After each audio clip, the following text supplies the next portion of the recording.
Welcome. You've joined the Kubeflow community call for November 26th, 2024. I want to remind everybody that this call is being recorded and it is governed by the Kubeflow Code of Conduct, actually the CNCF Code of Conduct, excuse me. So we have an interesting agenda today, and I think, as always, we start off with the release update. We do have the release team representatives here, and let's see if we can get a quick update from Ricardo. Ricardo, are you here and willing to give us an update? Yes, sure, Josh. Yesterday we got our usual release team meeting. Looking over the working group updates, we believe that our development status are still green. And one thing that maybe I would say there's one working group just raising a flag asking for contributors is the pipelines working group saying that they have two issues that are still waiting for contributors. So if there's anyone available and someone who would like to work on these issues, I really appreciate that. Other than that, I've been rotating the meeting hosts for the release team meetings so we can mentor and all the shadow release manager volunteers. Yesterday was Mateo's turn to run the meeting. He did it amazingly good, and he took a lot of notes about the dates. So I'm feeling confident that we're still on green. And what else?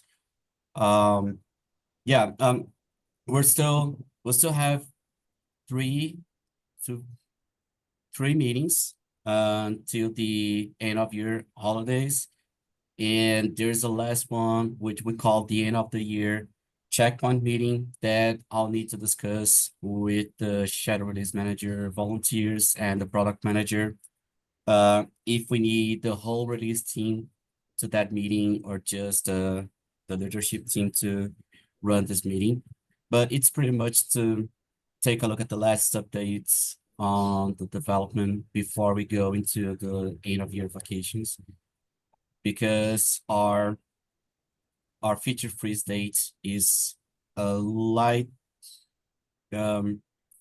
is right over here, is January 20th. So we need to be careful if we're not missing anything about these updates. Guess that's it. I see Judas have his raised hands. Yeah, one good thing is we've already upgraded most dependencies, Knative Cert Manager, Istio, Auth2 Proxy, DEX, and so on. I think all of them are updated, and so far we didn't see any regressions on Kubernetes 131 with the existing stack that we have from Kubeflow 1.9, the application. So far I don't see any large regression on the horizon. For example, that Kubeflow pipelines, the new release wouldn't work with the new Istio or so. Can you tell me which version of Knative serving you did? Because I did a upstream pull request that fixed support for Argo CD, and I just want to know what version you went to. I think it's 116. Oh, that's good. That's the version that has it. I think that's the version that has it. That's good. I think in the end I was able to update to all the latest version from I think one week or so ago. So if it's included there in any of that's these included. releases, That's included. Yeah. So also my other question is then, is that what the Kserve guys say? Because when I asked them, they didn't officially claim support for 116 or any version that was newer than 113. At least I'm not sure what they said. They didn't object the upgrade. Let's say it like this. We announced to them, hey, in general, we want to upgrade to 1.16. We didn't get any objections. And we can still create inference services and inference them. So this is still working, at least the basic stuff. And if it would be really broken, then we should probably would have seen it already. There's just a chance that we might have missed some edge case stuff because we're not running their full suite of tests. Yeah, I also upgraded to Kserve 1.14, 0.14 already. Maybe the latest release from, I think, a few weeks ago or so. Yeah, that one definitely didn't officially upgrade the Kserve version, at least on their tests. So we just got to be Knative version. Sorry, we just got to be careful. Yeah. I'd get I someone to mean, in the confirm. end, if That's probably the only one because it's kind of like that one actually is quite tied to the version of Kserve. Just saying we should just make sure. yeah, and But- also, can we get people from Kserve in, or should this be covered by distribution testing? Because the basic tests are fine so far. So We one should new pro- thing here, we're correct me if I'm wrong, Judas, but we just moved to 116.1, right? No, we're not under 116.0 for Knative, right? Let me check the repository, then I can tell you. Because yeah, there's other reasons why you don't necessarily want to go to the latest version of each app, but in this particular case, I think this is something we've discussed as well. We should try and have more collaboration during the release period because that's like the main thing that we collaborate on with Kserve. Let me check the commits. Yeah, the thing now I can follow the point releases and for the next few months, and then we know we get something stable. So here is you wanted to know Knative. Knative. I think it was somewhat of a mixture because it contains 3 components. One is 116.0 and one is 116.1. I think they did a patch release for one of the components. Anyway, this is something we can talk about later, but I just think we should try and we should set up like just a basic thread on the Kserve chat on the Slack maybe just to confirm that they're happy with 116. Yeah. Cool. Okay, one last topic about the release. We decided that we will go with Kserve 0.14, I guess. And after we synchronized the manifest for Kserve for 0.14, we initially considered this work done, but then we decided to roll back this, waiting for any patch releases that maybe Kserve community were gonna release between today and the feature freeze. So that's the last topic for the Kubeflow 110. Okay, with that, I'll open the floor for any other questions or comments. Yeah, I just posted in the chat the versions. Awesome. Thanks, Julius. Do we have a product manager for the release engaged at this point? Yes, we have Dimitris here. Yeah, he's aware of all this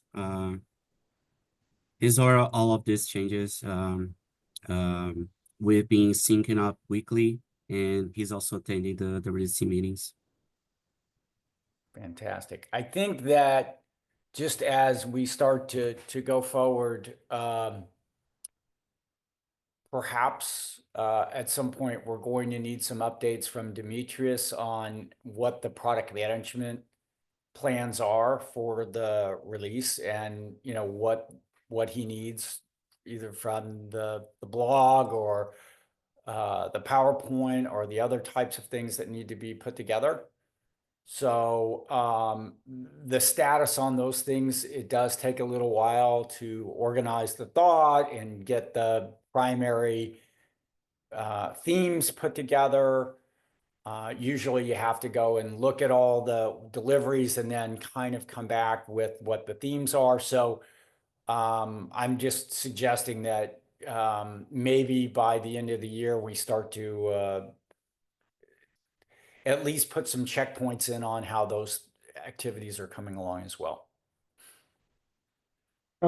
Sure, Josh. I think we're planning to meet with the release manager, Ricardo, and discuss before the end of the year about next steps, as you mentioned.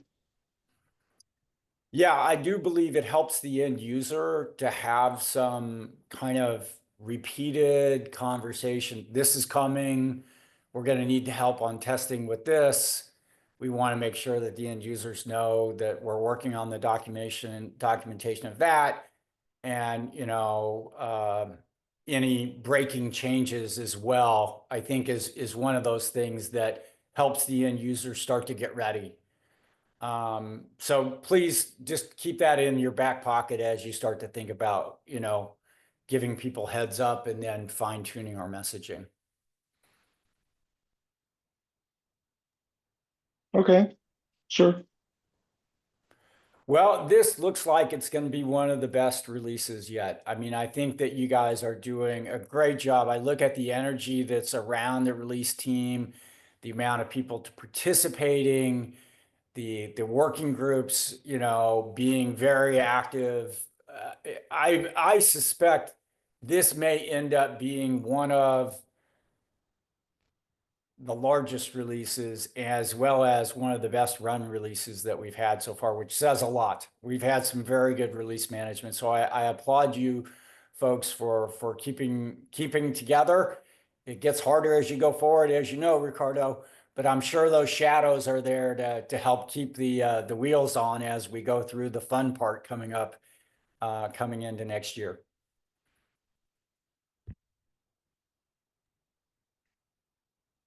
Anything else from anybody? Any end user comments? Anybody else have any comments before we move on to the steering committee elections? Okay. Amber, steering committee elections. Yes, so the exceptions phase has ended. It ended Sunday. We're now in the nominations phase. The issue is up. But I was having a Monday moment yesterday and was all into 2025. So disregard the first message that I put on Kubeflow Discuss. There's an updated one, so use that. The list of nominees of people who are available to be nominated is there on GitHub, and I linked to it in the Kubeflow Discuss announcement and on Slack in our announcements channel. So if you want to nominate yourself and you're on the list, or you want to nominate someone else, just put their name on the issue. Don't comment about why they should be there or anything else. We'll do that in the testimonial phase. So again, if you or someone that you know and their name's on the list as an eligible nominee, add them to the issue, and we'll follow up with them. So that's the phase that we're in right now. And keep in mind, this is for those who think it's going a little fast or whatever, keep in mind, this is an 8-week process. So it's 1 week for exceptions, 2 weeks for the nominations phase, 2 weeks for testimonials, and 3 weeks to vote.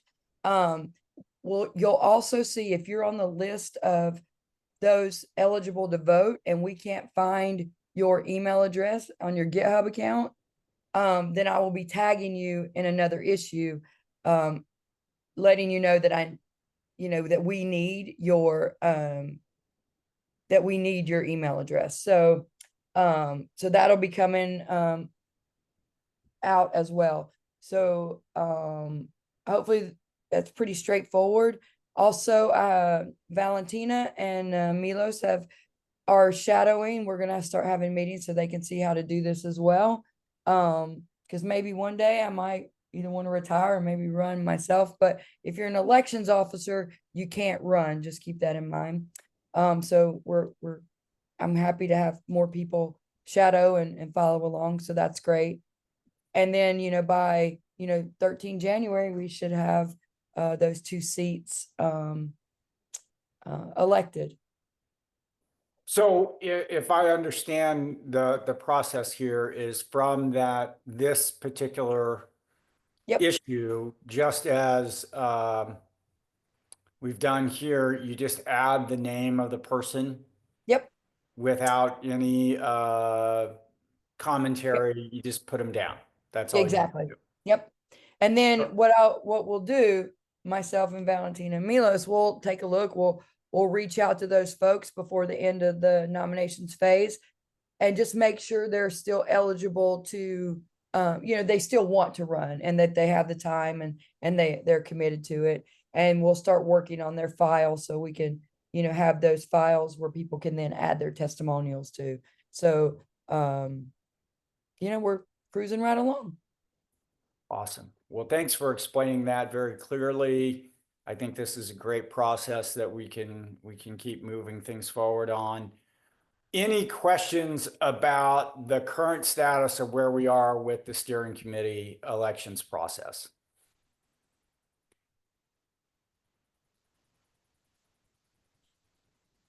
I actually had one question about the process. Let me pull it up. It was, let me see.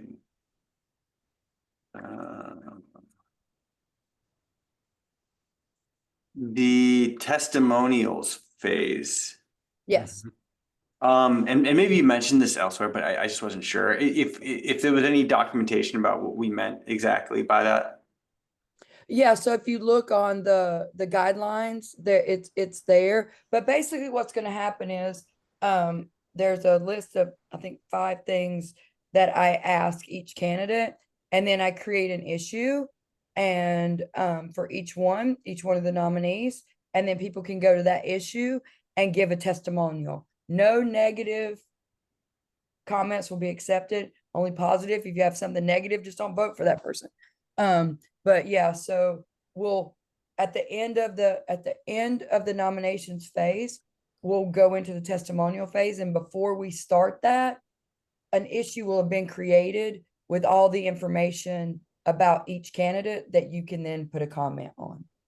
Gotcha. Okay, thank you so much. You're welcome. Is that pretty clear?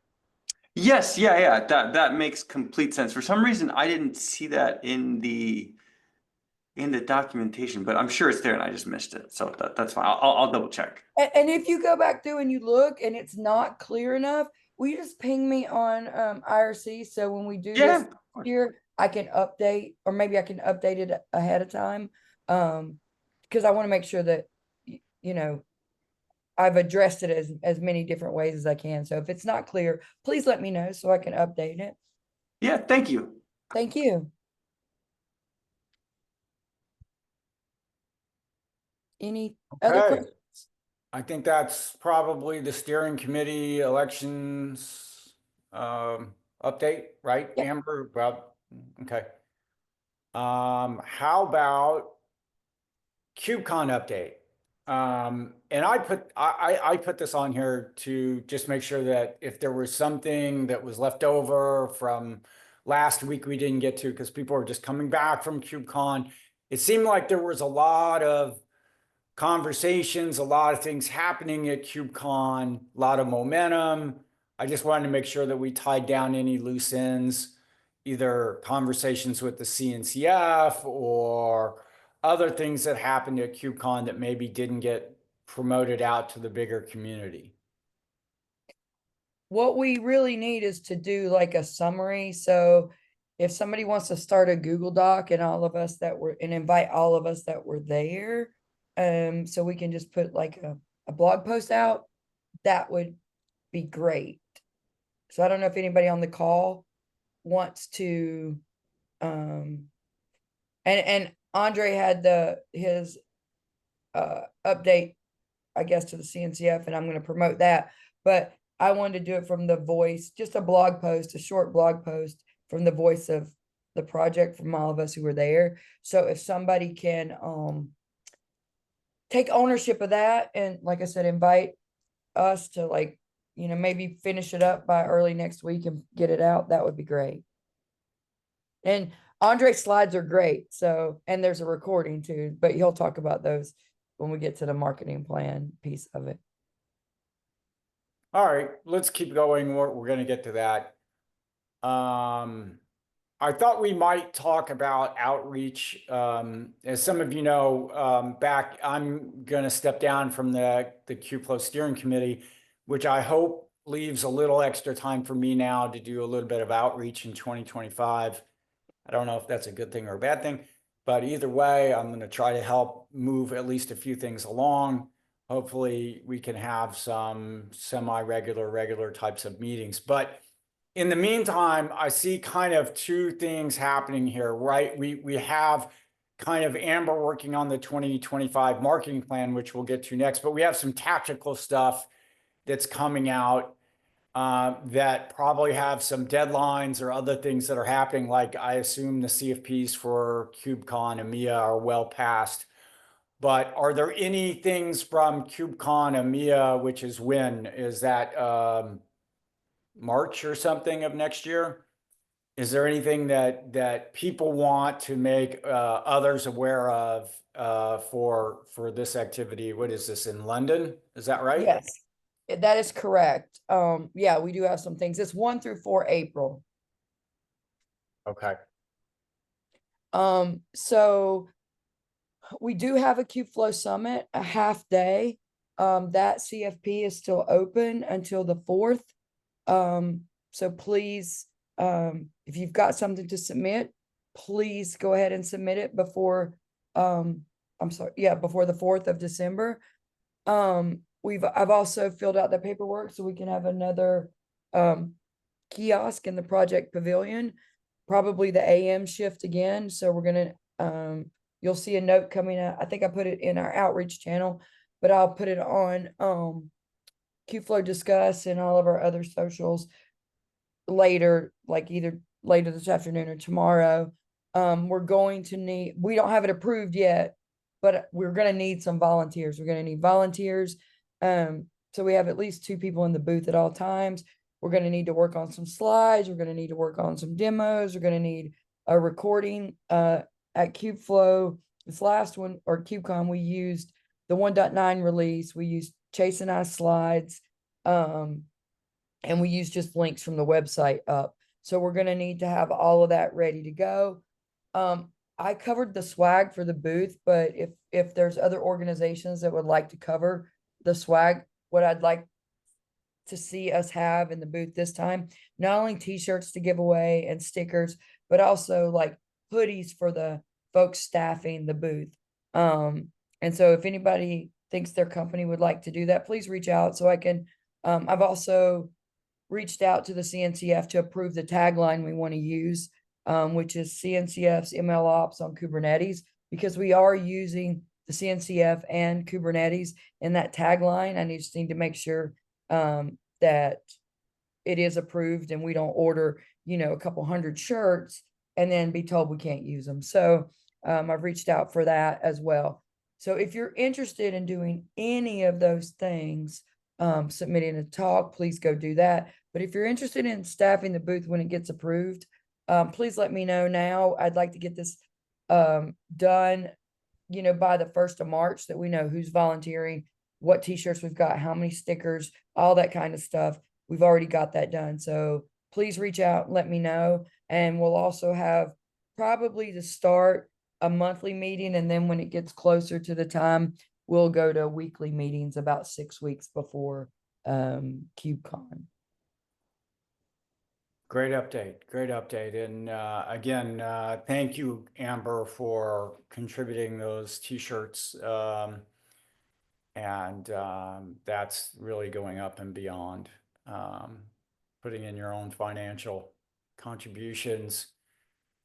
I really appreciate that. Well, you know me, I live, breathe, eat, sleep community. So anything I can do. So there are a couple other things I just want to make the community aware of, and this goes to sort of some of the things that Matthew was talking about, who speaks on behalf of the community and what they say and other types of things like that. I've tried to be open on opportunities that come up. I was approached actually today by this company called SaaSpace.com, which I don't know, but they're out of Armenia. And I always like our Eastern European friends. They have articles that they produce, like this thing here that says, what are the best tools for blah? They have this idea that they want to do the 5 best ML ops projects and ask if Kubeflow could be one of those. So they would need a little bit of support from some folks in the community. Typically, they just look at our website, our GitHub, and some other things, and they write up some stuff, and then they ask us to approve it before the article is published. So I wanted people to make people aware of this. I think part of the thing that Kubeflow suffers from a little bit is lack of exposure, because we either don't participate in efforts like this, or when we don't participate, people write it and just put out whatever they want, and we don't really have an editorial review. So I don't know if this is going to be a worthy activity. I just wanted to make it aware to the community. We can open a PR, or we will open an issue on this. But if you strongly feel that we shouldn't do it, let me know, and we can discuss. And or if you want to participate and be part of what's said there, that's fine too. On the other side, you may remember that the new Stack people came to us and asked if they could do an interview of an end user. That's been scheduled. That's happening. Hopefully that'll all be recorded and be done by the beginning, sometime in the first couple of weeks of December, and we'll have that out. But that is still progressing as well, with a few folks from the community. Amber, with it, go ahead. Josh, Valentina was interviewed by Bart Eller.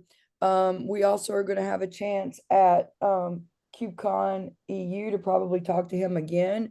We'll also have the opportunity to get on the Open at Intel podcast as well to talk about Kubeflow. So part of the marketing plan stuff, which we can talk more about in a little bit, will be for people to sign up on what they're doing, so we can sort of keep track of it and promote it. I think Valentina is also looking for some other interviews to do in some other places as well. Valentina, you can speak to that.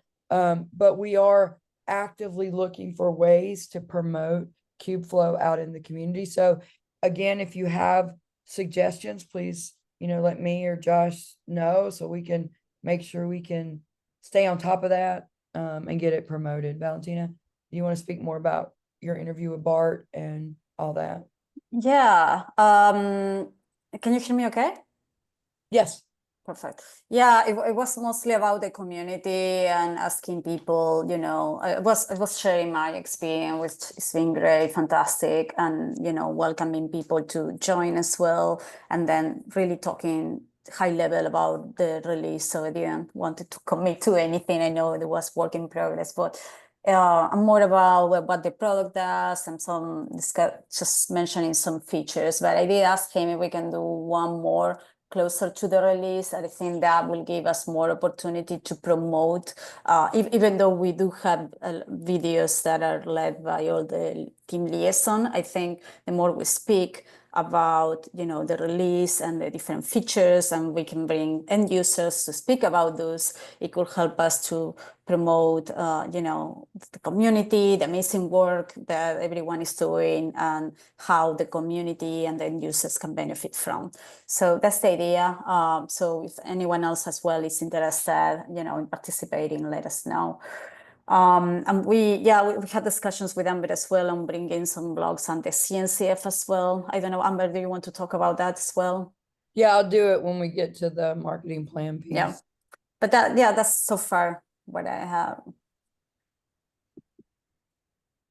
Thank you. Hot dog, not hot dog. Boy, I remember when we were on hot dog, not hot dog.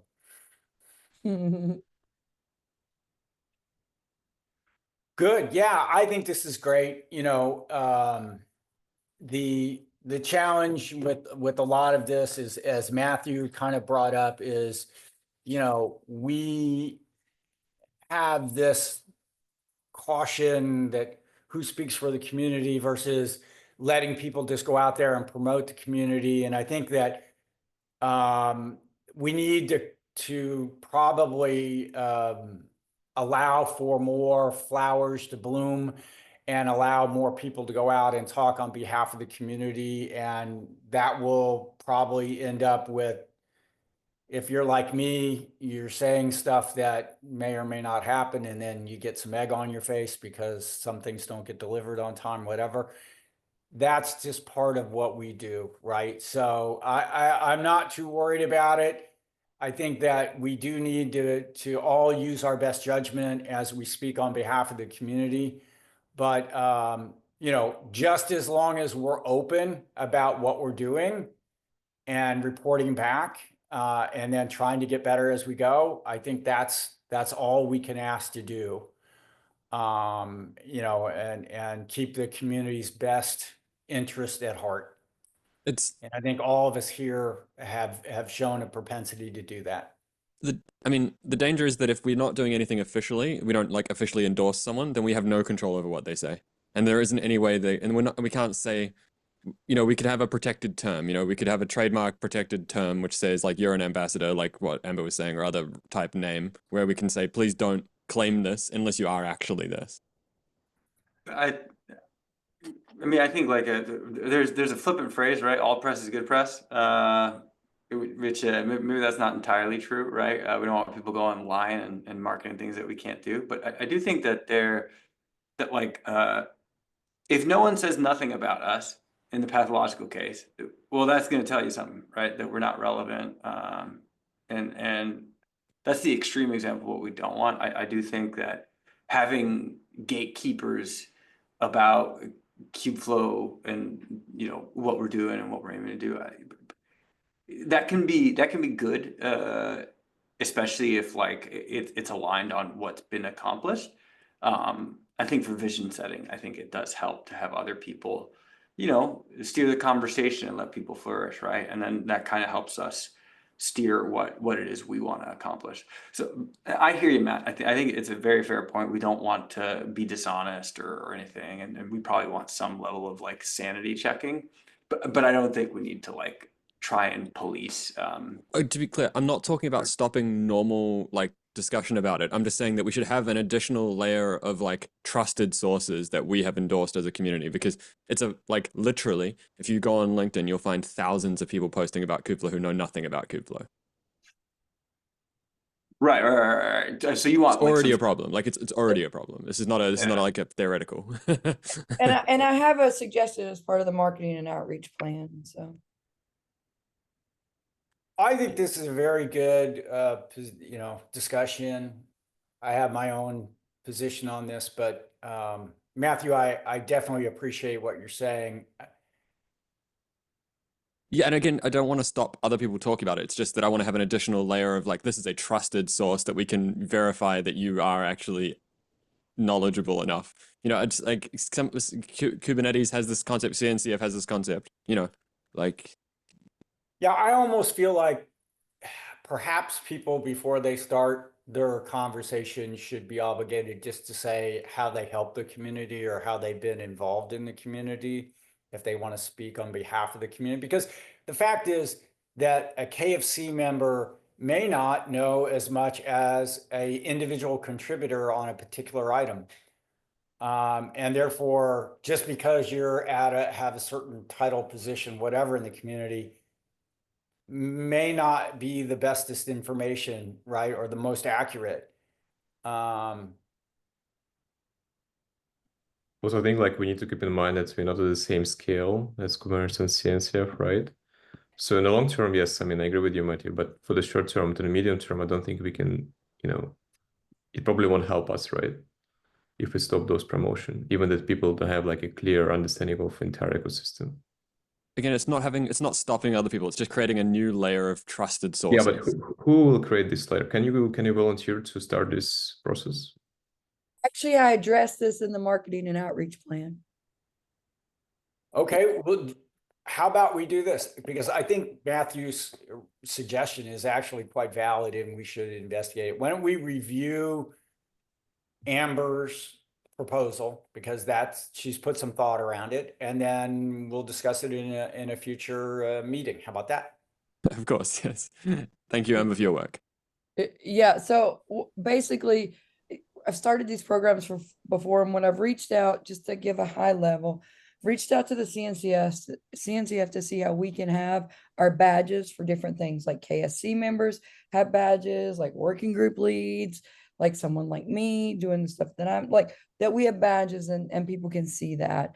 And then that's an easy fix. That's low hanging fruit. People are already doing stuff. We've already vetted certain people, that kind of stuff. And then as we grow and as more people come in, we have a way to showcase what people are doing through quote unquote, I would call it a mini ambassador program, much like Fedora and others do. And we're able to, that way, if somebody's not having a lot of stuff in GitHub, they at least have contributions and can be, allowed to vote or run in an election. So it's all coming back to contribution, as Josh said, letting flowers bloom, all that. So it'll be part of the marketing and outreach / community plan that I'll share with the KSC first. And then after they review it, we'll share with the community. So it's coming. It'll just be in January. And there's a lot of detail in there. So just be aware that we could hash it out all day long here, but I do have a plan that people can redline and add comments to coming within the next 6 weeks. So. Okay, well, let's start from there, and we'll look forward to seeing that some more. Matthew, do you want to talk about Notebooks 2.0? I just really always want to bring it up just because it brings new contributors and it's always good. We're not quite ready to show mockups yet, and this week we're not going to have a meeting on Thursday, despite that one technically being a meeting, because it's Thanksgiving. We might. Well, we'll see what happens. Probably not though. Okay. If you really, really want to come and meet there, maybe I'll be there. Anyway, so yep, Notebooks 2.0, we're still working on it. We've got lots more progress on the front end and the UI right now. Again, I'm hoping to be able to show some mockups in a couple of weeks, which would be, or like some, even not mockups, but like designs that are actually implemented. That's really exciting. If you want to contribute and you're a React or front-end JavaScript developer, please reach out to me on Slack. If you're a Go developer as well, we always need more people for the backend and the controller. The controller is mostly finished, but the backend is still being worked on. So that's more like making a REST API that interacts with Kubernetes on behalf of the front end rather than the front end directly doing it. So yeah, if you happen to have those skills and would like to participate in Kubeflow Notebooks and become a contributor, that's always great. Reach out. If you want to know more about Kubeflow Notebooks, read the FAQ on that issue, which is linked at the top there. Issue number 7156 on Kubeflow. It is on Kubeflow, but it's actually on Kubeflow/notebooks now too, which is moved. If you work at AMD, please reach out because we're trying to fix an issue with AMD GPUs and would like to make official images separate to this for all of Kubeflow Notebooks, not just 1.0 as well. So yes, we'd love to try and collaborate on a fix for the root requirement. That's the issue there if you would like to read about. Well, it's actually a pull request, but we link the issues on the AMD repos. Anyway, cool. Anyone got any questions about Notebooks 2.0 or want to vocalize a support for making a contribution? Hey, Matthew, would you say in Notebooks right now in the community, we have more contributors than we've had in the past or maybe ever? That's hard to know because it's been around for a long time, and at the beginning people were being paid at Google to work on it. But I would say we have a lot of people involved. Like we have at least 10 to 15 kind of regular contributors now. The other things maintained by the Notebooks working group, like the dashboard, have also got some interest from people, but we do need more contributors there as well. And I guess that might come as we plan to maybe rewrite the dashboard at some point. We've already kind of started rewriting it in Angular, but there's a chance that we might abandon that and do it in React instead for consistency with the other apps. But yeah, because the Notebooks working group also does like the auth kind of stuff and the controller, Notebooks controller, profile controller and things like that. So yeah, I'd say we have more people. I'd still want more though that are interested in that platform level component stuff.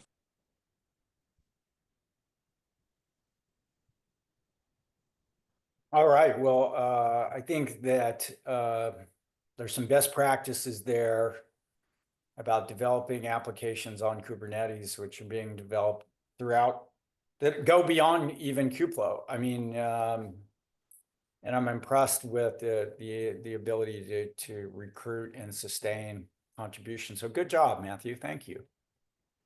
Thank you to the people helping.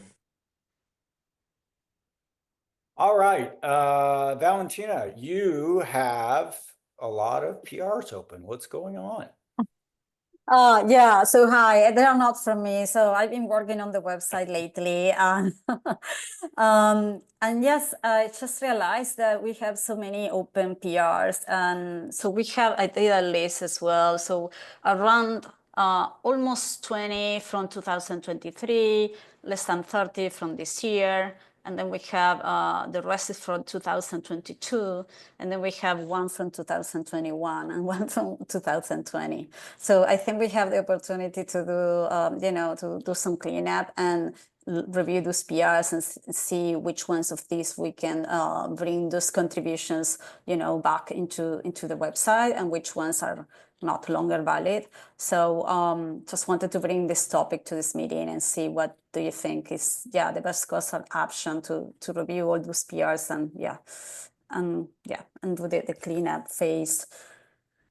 I think we should do the same thing as we did for the other issue cleanup on the Kubeflow repo. Just create a list of, well, assuming it's not obvious that it's not valid anymore, like it's a bot PR or something, any human contribution, we should probably make a list of all of them, just have 2 people agree on an action, and then if 2 people agree on an action, do that action.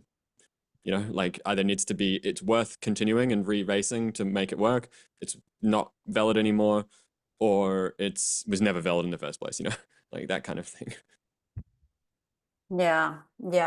And I noticed that there is a lot of that. Some of them, they are not even past the checks.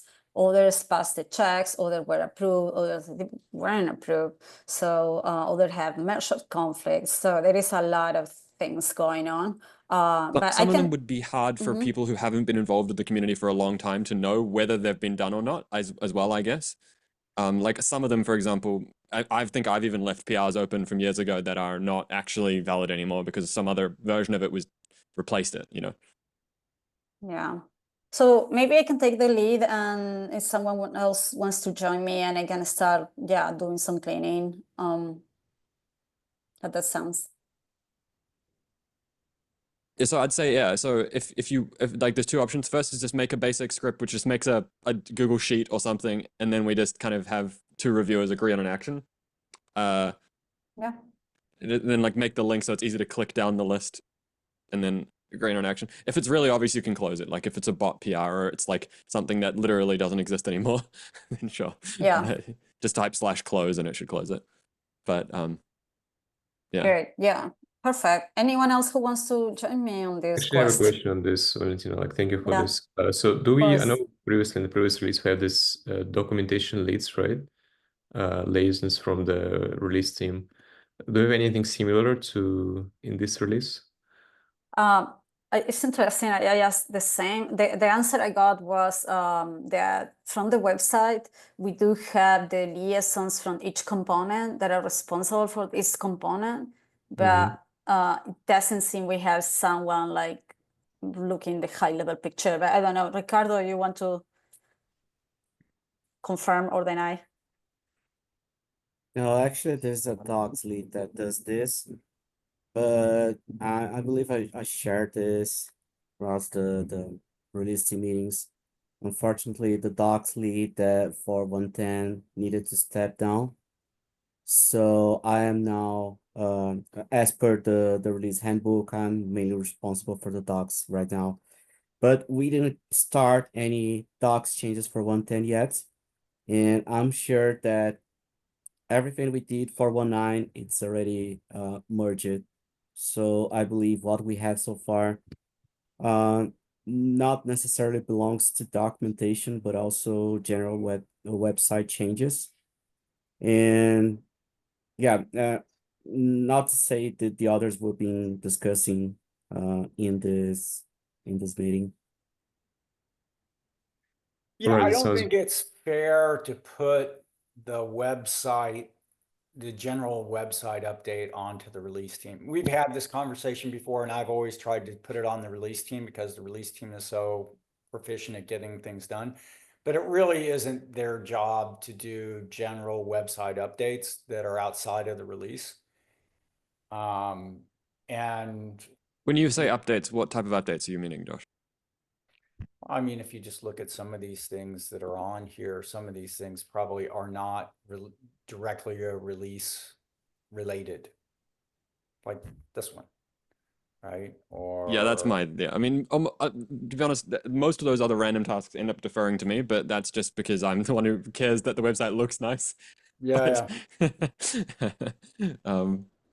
Yeah, it's I one mean, of I those guess things. a Yeah. lot of them are release related, but you know, there are quite a few that are not. And again, we tend to push stuff onto the release team. We actually need some other folks to kind of somehow we need to figure this out. We talked about this at the steering committee, and one of the things that I've proposed for many years is, you know, we need somebody to do documentation for the community, and it would be nice if we could get some form of stipend from the CNCF to help with documentation and testing and other types of things that we need to do. Yeah, I think ideally we should onboard technical writers to help them. So I will try to see, you know, if we can onboard someone, you know, from different, you know, teams. But in general, like the problem is like we cannot pay money for folks to do this work. We can only like, you know, ask companies to allocate technical, you know, tech writer resources. But this is not usually what companies do in open source. Actually, It's they very do. difficult. Actually, they do. But you've got to write the motivational paychecks, and you've got to be able to make it a win-win situation. Like the benefits, like they've got to have benefits, whether that's a logo on the website, whether that's a mention somewhere. And this is also something based on a conversation you and I had that I've also put into the community marketing outreach plan. So Yeah, I think that would be really there's good. ways to get them to do that. There's Yeah. ways. Okay, I like it. In any case, I think for the short term, Valentina, let me connect you with some folks from my team. Maybe I think some of them will be interesting to also start to get onboarded and maybe help you with it. Yeah, because overall, I think I agree with Amber. We need to have a strategy to onboard more technical writers because unfortunately, right now, 99% of the documentation was written by software engineers who actually perform the features. Yeah, but we'll see what we can do in 2025.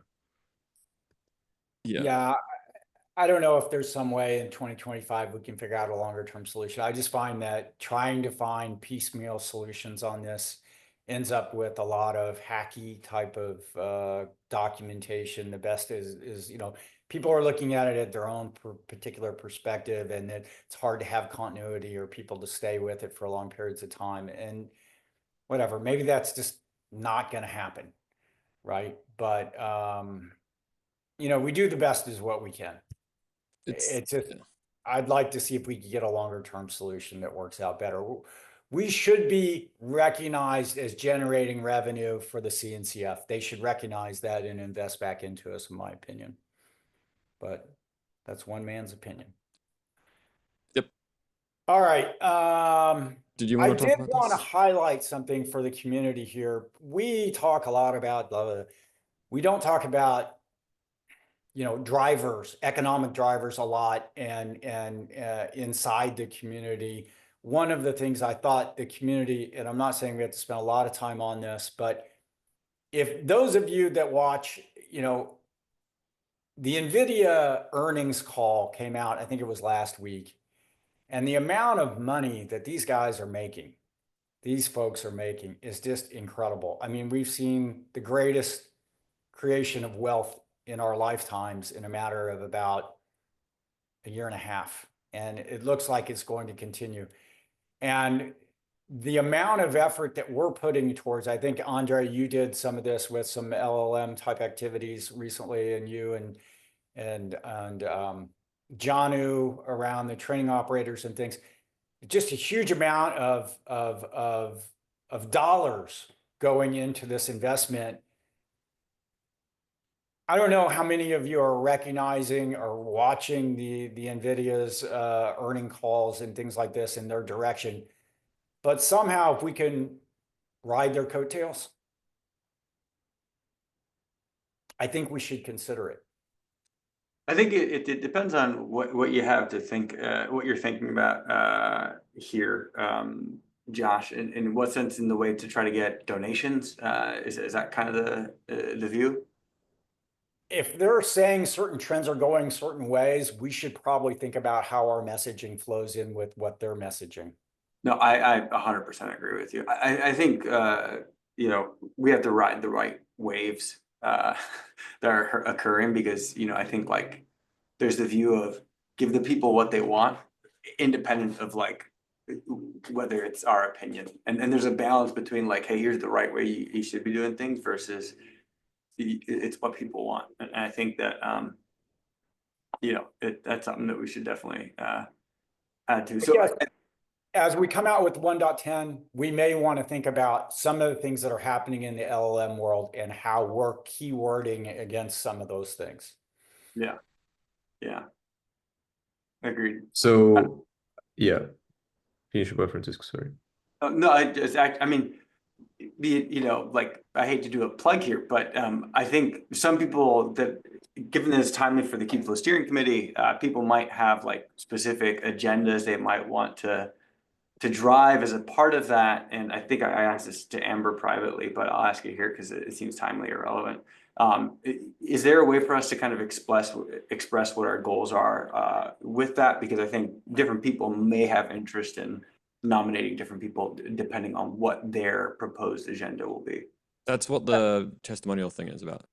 But I think that people testifying, doing a testimonial for you versus No. Everybody who's nominated, I'm going to be reaching out to. So you I can say what, you know, all the things about you, why you want to be on that. So they know who to support and who to, you know, get behind. So you will be given that opportunity. I think Josh, when you talk about like trends and things like that, I think we really need to do more work with our distros and where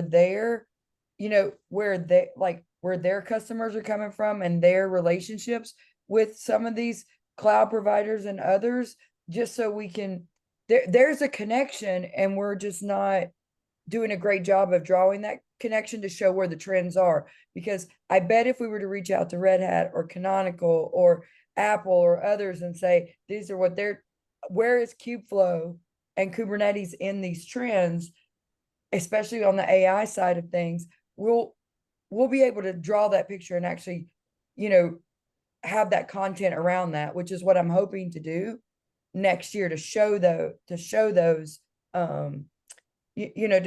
those trends and how we fit into them. So I think we're all in agreement on that. Yeah, and here's my point. I just don't want to throw around buzzwords for the hell of it. If there are deep technical implementations that we have done to make folks' lives better, we need to do a better job of getting that message out, right? And we also need to recognize how big the investment is. I mean, I would just say, and I don't want to spend too much more time on this, but we did pretty well at the beginning of the ML ops world, the machine learning world. The amount of money that's come into this space over the last 2 years is exponentially higher than it was for the first 4 or 5 years. And we need to recognize that trend, we have to grab part of that somehow. Somehow we have to influence some part of that. Be important to it, in my opinion, to be relevant.